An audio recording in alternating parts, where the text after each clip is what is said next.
Hello there. I'm the DapperCat, and this is Defunct. What is Defunct, you may ask? Defunct is a new title on Steam that focuses on exploration and speed. And jumpy pads. Hello, jumpy pads. Whee! So, what was a basic overview of the story? Well, let's start from the beginning. You're a little robot, and your engine sucks. You are flying on a neat little, well, not little, it's quite a big spaceship, and the spaceship has unfortunately jettisoned you from your cargo because of your own stupidity. And now we're trying to get back to it. So, what makes this different from, say, Grow Home, which is got a similar premise? This one focuses more on speed than upwards exploration. You have a few abilities. You've got your neat roller wheel, which allows you to roll through things like a madman. And you've got your ability to gravitize, which allows you to increase your gravity towards any given surface, including water. So this allows you to get downhill momentum. So you see the light on my back. When it's red, gravitation will actually slow me down because I'm going uphill. When it's green, I'm going downhill, so therefore it'll help me. And there we go, see? And I'm starting to get a bit of a flow for things. Now, combine this with a few things like jumping, and I can start getting a bit of a flow. What I also have as a backup is my broken engine. So I can go uphill if necessary, if I'm stuck. But then again, if you're stuck, you can always press the back button or whatever key you've got, set to it, and you can restart from the latest checkpoint with no penalty. This game really does not penalize you for much. It's all about trying to allow you to have the freedom to do whatever you wish with this game, which is absolutely fantastic. Now, I've only played about 5 minutes of this, so I'm a little bit rusty. I'm not so great at it at the moment. But you can absolutely see it takes a lot of practice. Now, but I'm used to a very similar mechanic in another game, and that game is Tribes, and I can see a lot of inspiration with that because whilst Tribes is a bit of a shooter, if you don't know already, and you just had a quick Google of it, Tribes has a mechanic where your character can actually slide down hills and has a jetpack which allows you to gain momentum up hills. So it's very similar but with a bit of a twist. In this case, you're actually trying to gain more momentum going downhill than you are trying to keep your momentum going uphill in this regard. Problem is, with the gravitation, you tend to stick to the floor, so where I could have jumped there, I actually just carried on going down the hill and went straight into the water. Clever me. Ooh, and you get some nice air, and you try to line up your jumps as such that you can actually pick up some more speed and momentum. I got a couple of clips of me messing around with that there, so you can have a bit. I'll show you what it's like when I'm not speaking. Maybe I'll put those after the credits, so you can have a bit of a look, see what kind of shenanigans you can get up to.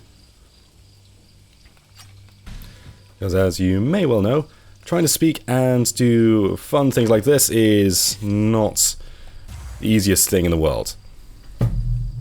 No. Cool.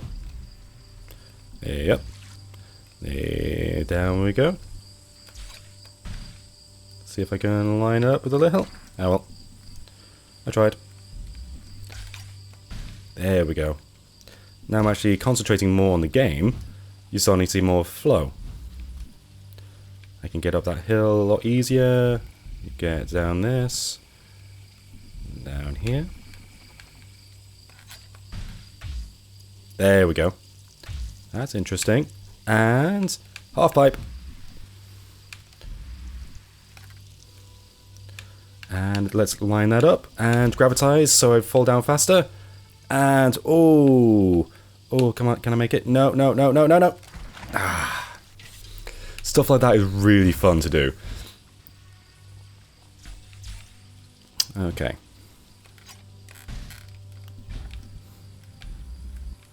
Now, there's a couple more tips and tricks that you can actually gain later on, especially the ability to cling onto other surfaces.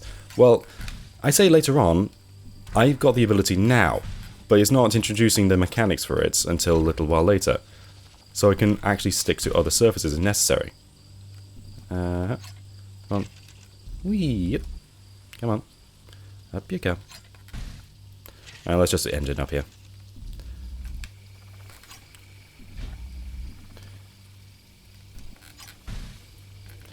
I'm a dumbass. I'll meet you back at the half-pipe. Oh, actually, I just found a little bit of a secret area. Yeah, there's a lot of exploration to be had in this game, which is wonderful. Lots of collectibles, lots of secrets, and just fun things to see and do. See, 2 out of 5. Actually, it turns out that half-pipe is not actually where I'm meant to be going. That's actually one of the alternate routes to where I already was. Now, how does this game look and feel? Beautiful. To be honest, it's a little cartoony. It's a little bit basic at times, granted, but it's more of a cartoony aesthetic. And honestly, the setting is a post-human Earth, and I'm a little robot that's trying to get to a space. Yeah, it's Wall-E. Well, it's not exactly Wall-E. There's quite a few differences from Wall-E. In fact, if I was to be honest, I'm actually playing more of an Eve role than I am actually Wall-E. Because I'm actually trying to get back to my ship. But then again, I'm a junkyard robot. It's a mix between the two. And that is not a bad thing in the slightest. Just a comparison. Oh, into the rock. But it doesn't penalize you for it. And, oh, look at this. Nice open area. I can just roll. Now, in the advertisements, it says you got to get to your ship before it's too late. Honestly, there's no time limit. It wants to encourage you to speed, but if you just want to roll around and just have fun, then that's okay. You can do so. There's nothing wrong with that. Other points and notes. The campaign length. I've not played through the campaign just yet, but from my research I found that the campaign can, if you're rushing through it or trying to be a speed demon, it can take about an hour or just over an hour, according to some other folks. Whereas the developer advertises it's 2.5 hours, probably expecting you to be more exploratory, if that's a word.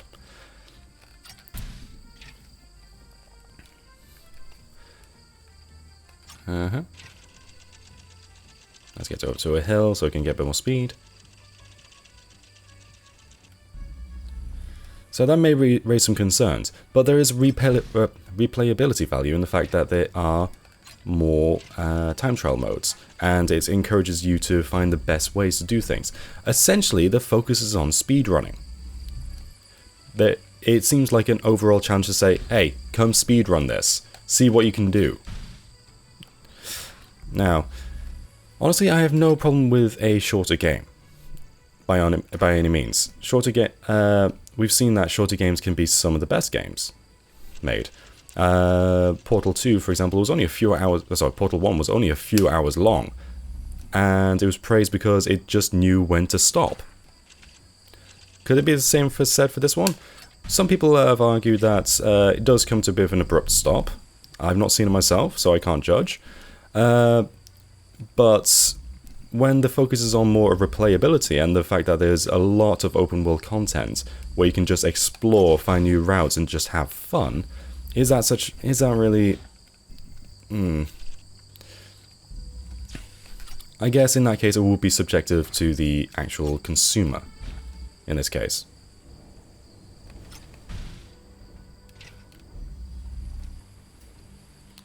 Yep. Let's concentrate a bit more. Yeah, unfortunately, one of these games, regrettably, it's a lot harder to actually talk and do this game at the same time compared to other games, because I've got to keep an eye on this light, I've got to keep an eye on my trajectory, etc, etc. So I apologize about that. Again, I'll sneak in a few clips of me actually not being so bad. Oh, but that's really fun. Come on.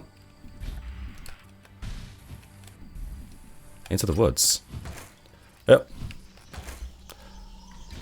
Oh, this is tricky. Hey, cat. So I'm joined by my co-host Midna, my cat. She's bumming around being just adorable and annoying. Hello, what are you? Oh, that explodes things. Okay.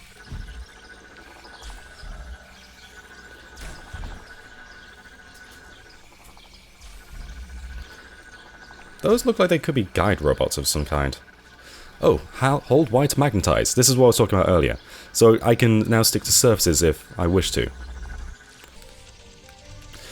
And I can just roll across the ground, roll across the ceiling like this. Yep, yep. Come on. Of course, this can be a bit fiddly. I've got to hold down one button to keep up here. Whilst doing this, and yeah. Mind-bending puzzles, and back to the ground. That's interesting, I like that. Now, if I'm going to be honest, I think this is a game doing something right that another game has been doing wrong for generations. Now, well, not a generation, a generation, probably, by this point in time. And that is getting a sense of speed, exploration, and whilst not... And basically making it up to me to keep the momentum, up to me to explore, get fast, but not be punished for not necessarily doing so in a way that's frustrating. Allow me to restart whenever I want to. So take note, Sonic Team, this is possibly what you should be doing with your beloved character. Because I can pick up all the speed I want, but it's not nauseating, it's not frustrating. The world design is really well done. There's so much to explore and have fun with. And I screwed up there, but that was my fault. It was not bullshit game mechanics, that was just my fault. I just need to get good. Oh, yep. Because a lot of Sonic used to be about exploration as well, especially in the 2D games. There we go. Oh, right. I see, I've got to get that power line down. So I've got to go to each one of those and explore. Yep. So I've got one down. And one of the cool things is you can respawn, but it doesn't actually reset all of your progress, which is nice. Ah, screw it. Up we go. Cheese it.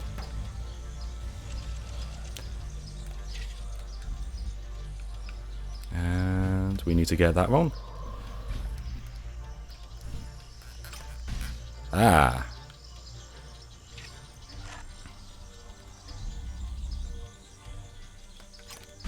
There we go, got him. So now that powers that thing over there. And I can go see what that does. And I think that just opens the way for me. Nice. Oh. There was a bit of a frame rate drop there, but I think it was just loading the new level.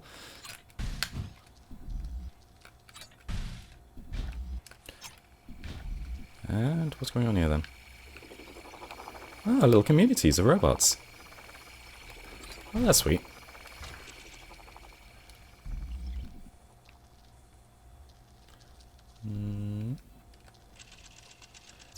There we go. Come on, pick up the speed.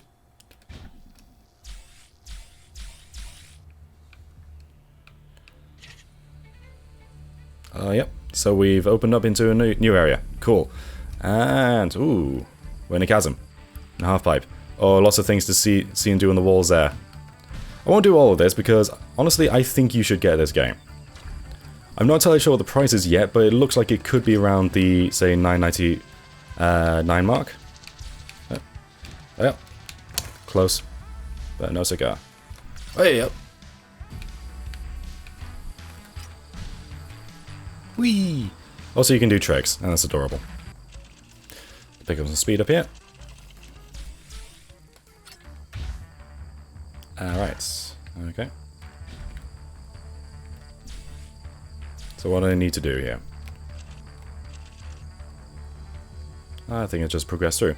So yeah, as you can see, there are lots of collectibles. You must have seen a bunch going past, but not up to me to get them, it's up to you to get them. I'm just doing a first impressions video.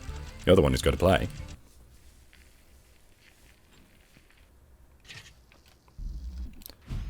And, ooh, new aesthetics. Cool. Neat. And, no, whoops. Dumbass fault. Okay. Nice. So you really got to catch on to that. Come on, pick up the speed. Oh no. Water can kill you, but if you're building up momentum, you can basically skip across it like a stone, but I want to do that again.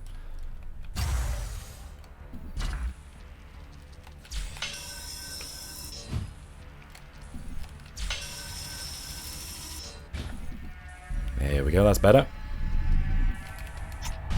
Up we go, fan time. Fan time Friday. Okay. And, what's this? Oh, now I've got some boost of my own to use. There we go. Yes, this is the Enerjuice that you probably saw in the trailer.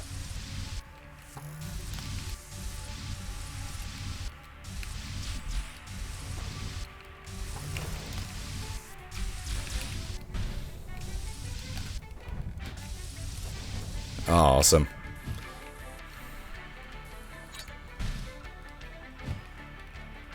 Okay, let's see if we can get this, whatever this is. Come on, let's go, let's go, let's go. Yeah, come on, come on. See, you can just see your ship in the background there. Ah, crap, I missed it, but still. Still got some Enerjuice from that, that's cool.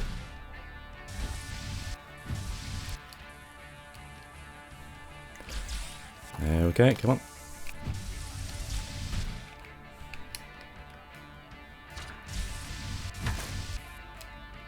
God, there's so many paths you can take, and that's wonderful. It's giving me the choice to take my own way. Oh, and you got glowing pools of that stuff, which is... Oh, come on, come on. Come on, come on. Ah, the sense of speed is wonderful. And what's more, you can also change the FOV slider to however you want to, really. I've had it quite extreme. It doesn't say what number, what percentage it is, so I'm assuming this is something like 90% as it stands. I'm just recording it because it'll look a bit funky if you're just watching it. Well, of course, increasing the FOV can really do a number and make you feel so much faster. It's generally the trick they use when they're just going through speed sections in video games anyway, so... Okay, so what am I doing here? Okay, so I've got things I need to do and explore. So I've had a nice speedy section. Now I'm going to explore a puzzle solving section. And the puzzles aren't that hard. It's more a case of trying to complete the puzzles. That's the difficult part. What I mean that is, it's not the solving. It's the completing the objective. For example, as you saw, there was a thing in the air there I had to get. Now how do I get to the end of the air? I've got to do what I do best. Roll and jump. So, first impressions. Good fun. Good sense of speed. Good exploration. Charming little main character. The game rewards you for your skill and your ability to play the game correctly, which, of course, I'm failing at miserably, but that's just me. You're probably going to do a better job at it. I'll see. My opinion? Why not get it? It's probably only going to be 10 bucks, 10 quid, 10 euro. Especially if you're one of those that do like to optimize your routes, if you're a little bit more of a speed freak, if you're a little bit more of an explorer. This game ticks quite a few of those boxes. There's a lot to do, a lot to see, even with a short campaign. And honestly, it's cheaper than pizza. It's one of those things. It's one of those weird things where you think, ooh, 10 quid for a game. Really, can I afford that? And then that night you go and order a pizza for another 17 quid, which is going to last you 3 minutes. It's a weird situation that we live in. But that's not for me to judge. Anyway, this was the DapperCat, and with a first impressions review of Defunct. I'm going to be playing more of this.